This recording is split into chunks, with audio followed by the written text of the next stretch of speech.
on the screen is what is called a Bode plot, or a Bode plot, since it's named after a particular individual, and I'm not quite sure how he pronounced his name. I'm going to call it a Bode plot because that's the way I heard it when I first learned it, but it could be Bode. It's spelled B-O-D-E. And what this is, over a period of time, the trying to gain an understanding of stability and gain and phase in amplifiers and oscillators and things of that sort. A number of researchers tried differing things, and one of the most useful design techniques is one developed by Bode.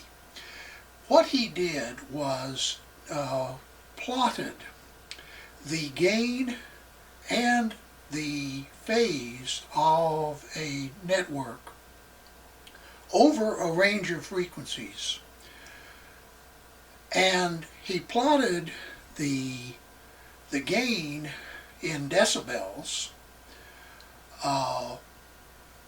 and the phase in degrees, or angle in degrees. So that's what you see on the screen. On the far left is 10 hertz, that is right here, is 10 hertz, and on the far right is 100 kilohertz. And I'll show you the circuit that we're working with here in a second. But the main purpose of this is to illustrate the use of the Bode plotting capabilities of the MSO5000. Now, we're going to come back to how we set this up later after we've talked about the arbitrary waveform generator. But basically, as you see, this circuit, and by the way, it's a passive circuit, so there's no gain. It's all attenuation. And the attenuation in what is called the pass band, that is the band of frequencies which are least affected by this circuit, or pass through this circuit with the least attenuation, is from approximately 100 hertz to approximately 20 kilohertz. This is 10 kilohertz, and so just a little bit to the right of that is 20 kilohertz. And once again, I'm just estimating this, that you actually define bandwidth in terms of 3 dB bandwidth or 6 dB bandwidth or whatever. And that is the purple trace, that is the gain, or actually the loss, of this circuit. And then the green trace that you see up above is the phase of the circuit. Well, one of the things that Bode noticed, and one of the reasons that he developed this particular technique, is you may notice that at about the frequency where the circuit begins to pass frequencies, as it changes from this slope to a relatively flat band pass, is when the phase also, which has been declining, levels off and becomes relatively flat for a while. And this is normally called the lower band pass limit, and this is the upper band pass limit. And you notice that when we begin to approach the upper band pass limit, that the phase then begins to go back down again at about the same rate it was going down up here. So the original papers by Bode are rather involved, and they talk about things like the location of poles and zeros in the transfer function and so on. I'm not going to get into that, though it is an interesting subject and we might talk about it at some point. But fundamentally, what this does is allow you to see the frequency response of a of a network, or to use Bode's terminology, the transfer function. That is, how much of the input gets to the output. And it does so in terms of gain, the purple line, and phase, the green line, and allows you to locate critical frequencies, like the frequency where the gain begins to level off and the phase begins to level off, and then the higher frequency where the gain begins to drop and the phase begins again to drop.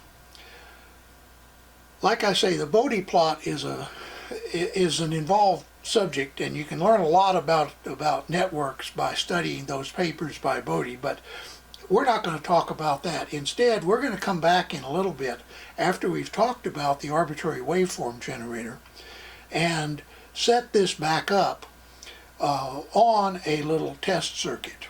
So let me first show you the test circuit, and then we'll talk about the arbitrary waveform generator and come back to the Bode plot. So here is the circuit.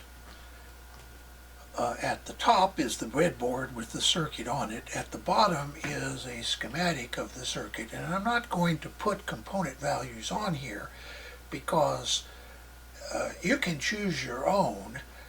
I will explain what the idea is so you can work out approximately what you want. The idea is that the generator number 1 of the MSO5000 is applied to a network. This is the input of the network. Channel 2 looks at the output of the network, and channel 1 looks at the value at the input. So in other words, you're actually making 3 connections. You're connecting the waveform generator to the input, you're connecting channel 1 across that to the input, and then you're connecting channel 2 to the output. This resistor is simply to provide some isolation so that this network doesn't load the generator. By the way, I'm running the generator in high impedance mode, so this resistor and this resistor basically are a voltage divider.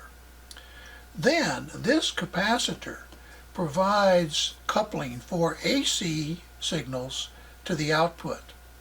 And this is a fairly large capacitor. I think the one I'm using is in the area of 2 microfarads.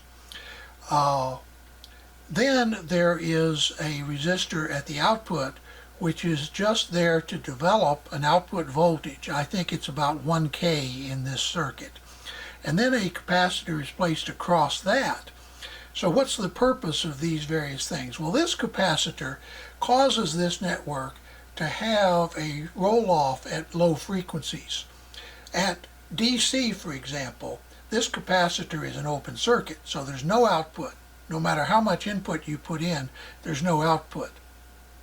Then, as the frequency goes up, this capacitor becomes more and more of a short circuit.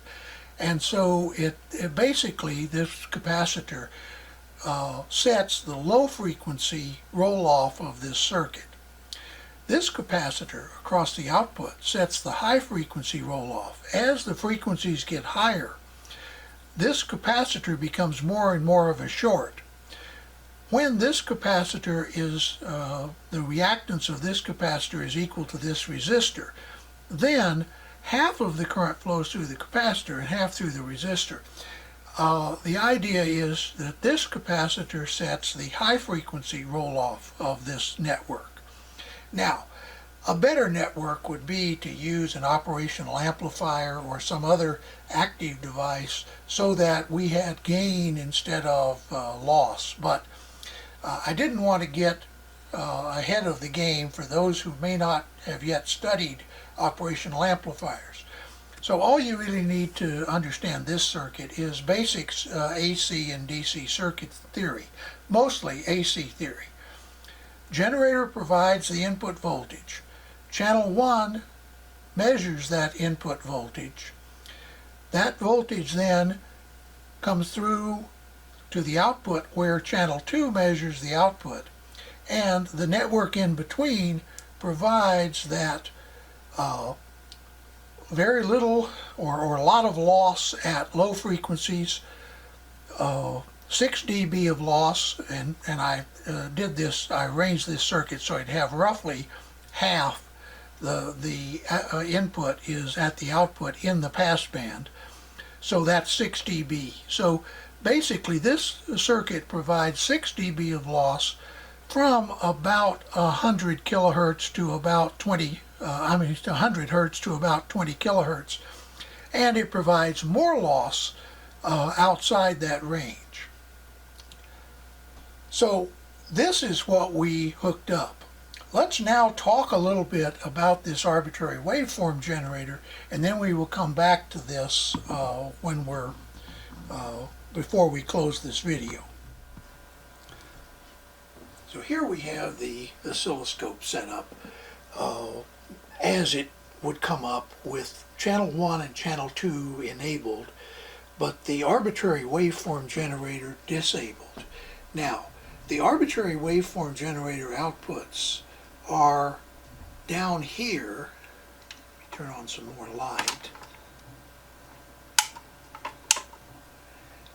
And you see that there are two waveform outputs. I'm using output 1.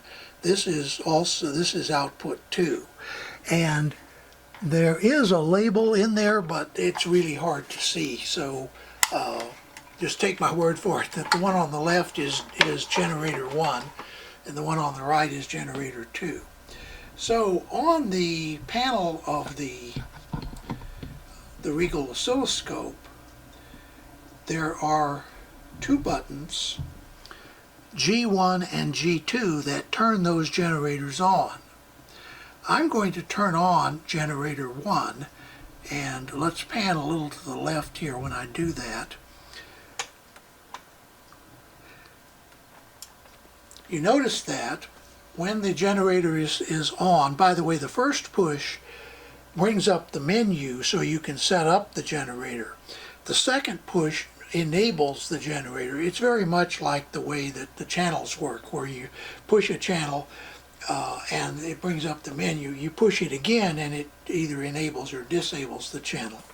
So you see here a menu. So let's take a look at that menu. At the top you see is the wave. And the wave can be a number of things. Notice sine, square, ramp, pulse, DC, noise, sync. Sync is a function that's useful when actually determining the transfer function of a device, but I won't get into that. Then exponential rise, exponential fall, and so on. There's a number of these, including arbitrary waveforms that you see down here at the bottom. An arbitrary waveform is something that you define, and if you generally do that on a computer, there is a piece of software that you can download from the Rigol website that lets you build an arbitrary waveform and then download it to the arbitrary waveform generator in the MSO5000. It works very much the same way as downloading an arbitrary waveform to any other Rigol generator, which I've talked about in other videos, so I won't go into that today. There are a number of other specialty functions that include things like Lorenz and Gauss and ECG, which is a simulation of electrocardiograms, and so on. But we are going to be just using sine waves for this. The next one down is the frequency. And notice that when you click on the frequency,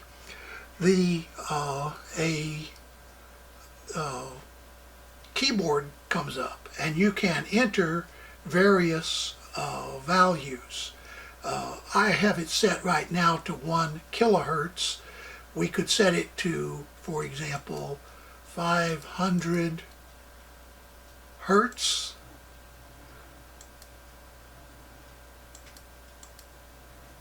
And then go back to 1 kilohertz. Okay, the next is amplitude, and amplitude is, I forget the exact total, the highest value, but basically you set the voltage that it will be, and you set it in terms of volts or millivolts, and it also has microvolts, although I wouldn't use these generators down in the microvolt range. They're really not that accurate. I would say a 1 millivolt is probably the lowest level I would use on these. If I wanted a signal lower than a millivolt, I would probably use something like the HP generator that you've seen in some of my other videos. Then there is an offset setting which allows you to provide a DC offset. Then there are phase adjustments. Notice that there's a start phase and an align phase. Start phase just means on a sine wave, does it start at the 0 point or does it start at some other point? So let's vary the start phase a little bit and watch the waveform at the top. Now we have to get quite a bit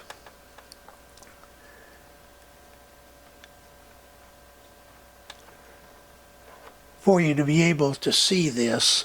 Part of the problem is, I probably shouldn't even have done this, is that the trigger automatically just adjusts, and so you can't actually see the phase. Let me forget this for now. Let's just talk about align phase. Let's set the start phase back to 0.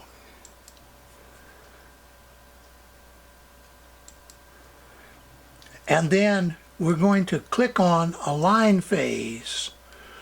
And to click on align phase, you have to have 2 generators turned on. Okay? Or to align the phase of 2 generators, you have to have 2 generators turned on.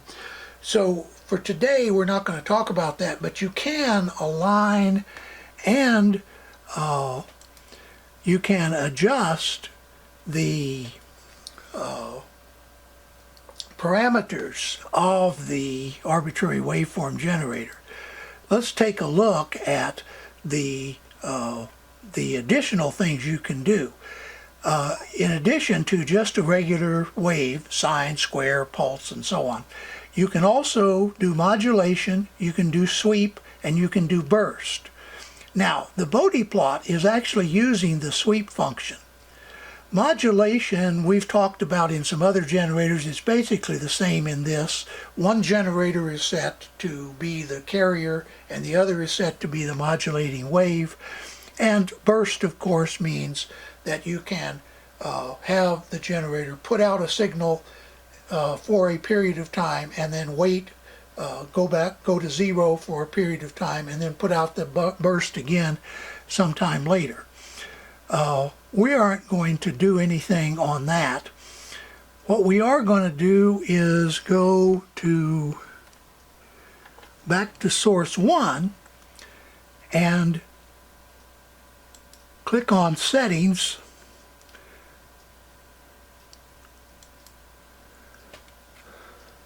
I apologize for this. I'm still learning this arbitrary waveform generator.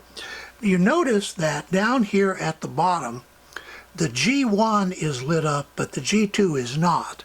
If we turn on G2, then it also lights up, and of course the output will be there will now be an output from generator 2. So what we are doing with the Bode plot is simply to use the sweep function. In this case, we're using the sweep function of channel 1, and so let's go ahead and show how you set that up, and then we'll close out this video.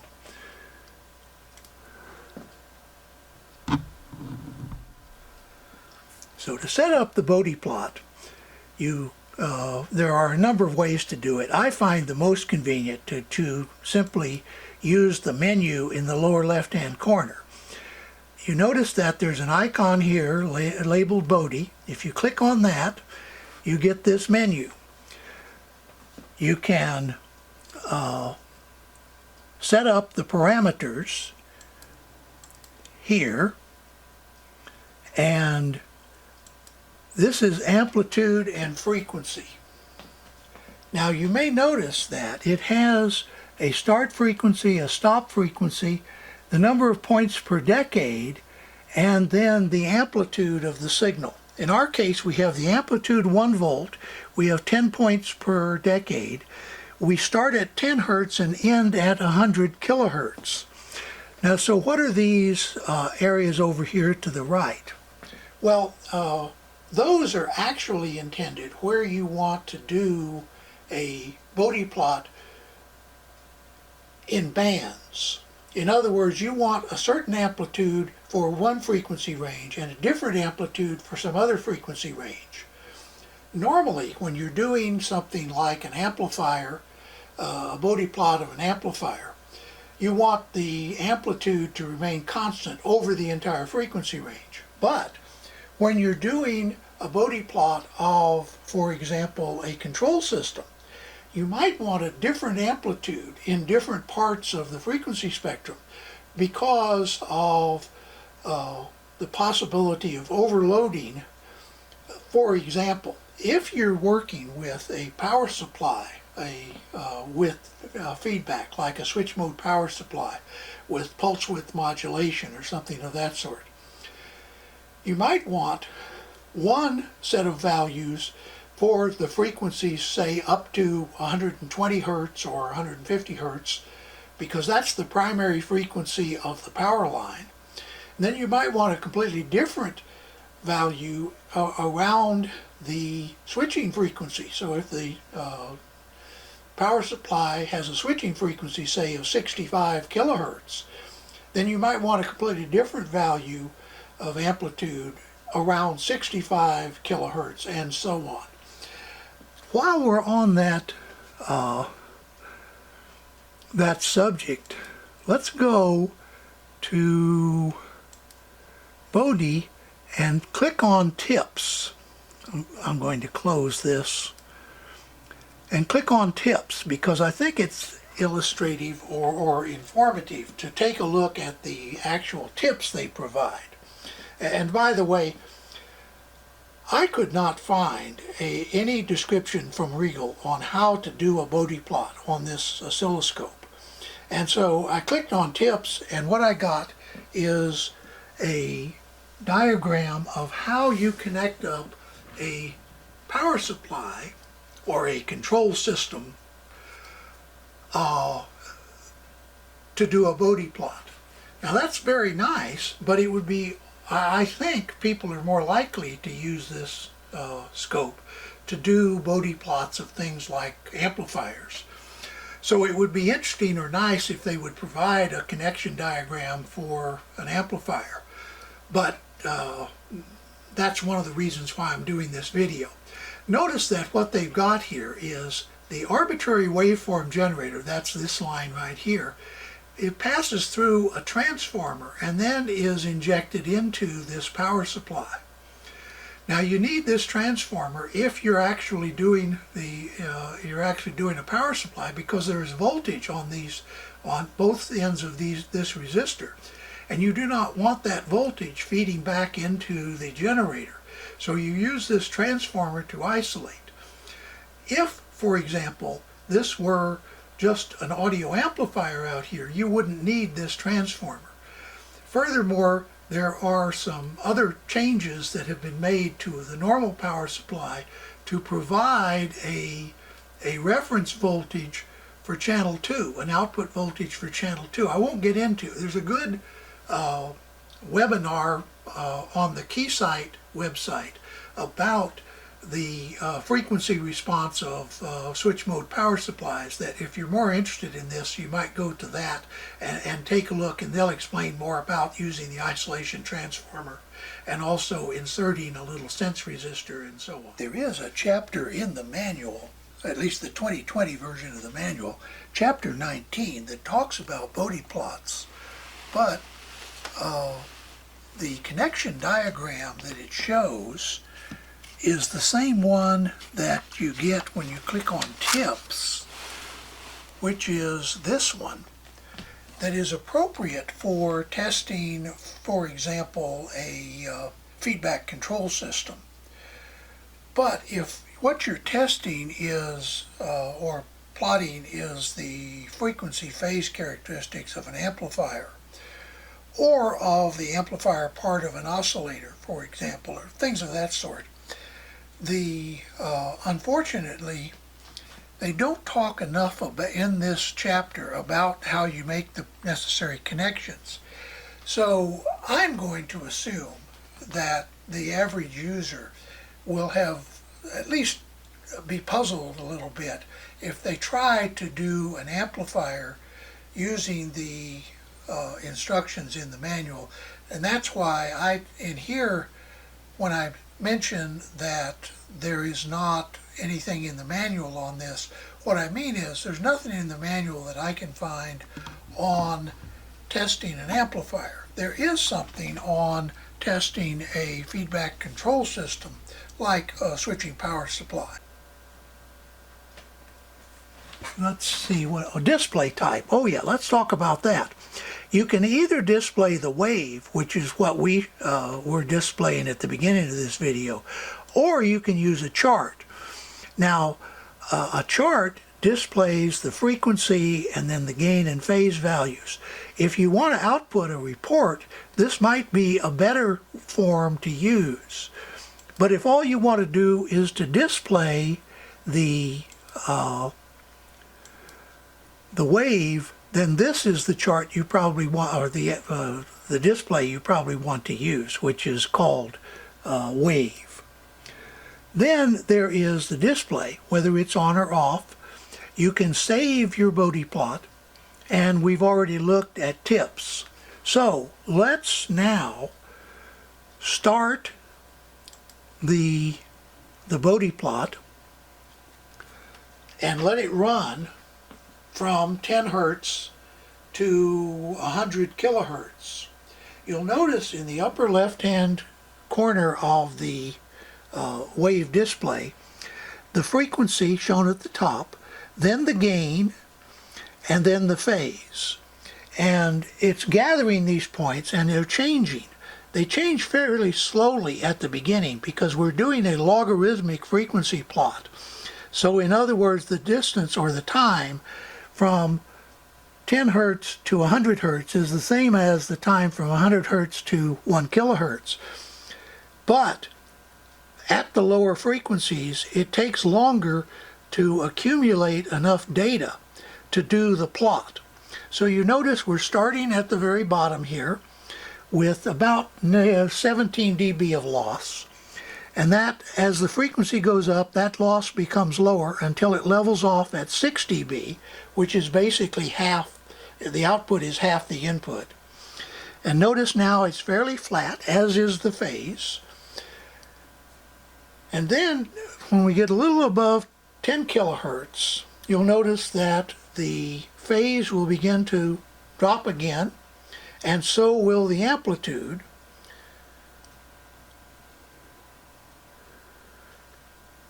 Until we reach 100 kilohertz on the right, and that is when the Bode plot has completed its sweep of the frequency range and plotted the values. Now, as I said, you can save this to a CSV file, or a number of different things. You can save it to a USB stick, in other words.